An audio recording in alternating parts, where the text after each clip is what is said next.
2026 current affairs ചോദ്യങ്ങളിലേക്ക് സ്വാഗതം. ആദ്യത്തെ ചോദ്യം, കേരളത്തിന്റെ പുതിയ ചീഫ്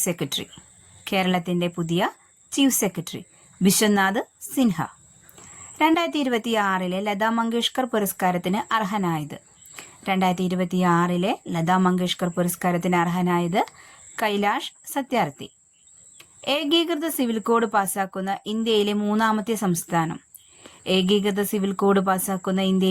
മൂന്നാമത്തെ സംസ്ഥാനം ഏതാണ്? അസം. മറ്റ് 2 സംസ്ഥാനങ്ങൾ ഉത്തരാഖണ്ഡ്, ഗുജറാത്ത്. ഇനി അന്താരാഷ്ട്ര ബഹിരാകാശ നിലയത്തിലേക്ക് യാത്ര ചെയ്ത ആദ്യ മലയാളി വംശജൻ ആരാണ്? ഡോക്ടർ അനിൽ മേനോൻ. അദ്ദേഹം പാലക്കാട് ഒറ്റപ്പാലം സ്വദേശിയാണ്. 2026 ഏഷ്യൻ ഗെയിംസിന്റെ ഔദ്യോഗിക ഭാഗ്യചിഹ്നം ഏതാണ്? 2026 ഏഷ്യൻ ഗെയിംസിന്റെ ഔദ്യോഗിക ഭാഗ്യചിഹ്നം ഹോനോ ഹോൻ.